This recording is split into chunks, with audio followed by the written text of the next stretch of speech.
Closing arguments are underway as we speak in the Sean Diddy Combs trial.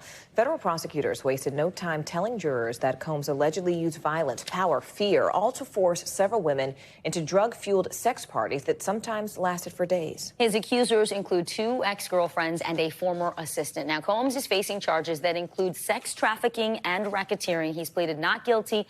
He faces life in prison if he is convicted. NBC News entertainment correspondent Chloe Melas is outside the courthouse. So, Chloe, this really comes down to the prosecutor's accusations and whether the jurors will buy it, that Combs ran a criminal enterprise. So what are prosecutors saying today in their closing arguments to convince the jury?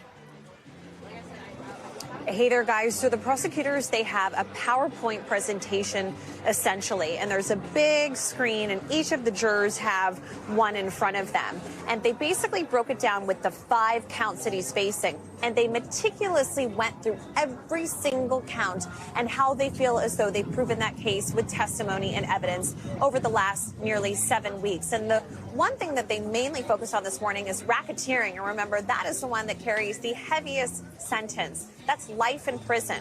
And one of the things that they said at the beginning, the prosecutor, is that Combs was more powerful because of his inner circle, a group of people with a common purpose. And this is the enterprise, not to be confused with his business that was called Combs Enterprises. And this was all about how Combs knowingly had individuals working for him and had them carrying out illegal activity.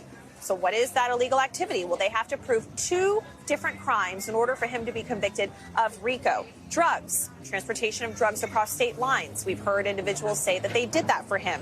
Kidnapping. There were 3 different instances of kidnapping. Arson. That would be Kid Cudi's car, which was blown up with a Molotov cocktail, which prosecutors claim Diddy was behind that. But think about it this way. If the jury has to find him only guilty on 2 of those predicate crimes, it could be just 2 examples of trafficking drugs. That's it. And then the jury could convict him on RICO. All right. Our thanks to Chloe Melas, following every twist and turn from this case since the beginning just outside that courthouse. Chloe, thank you.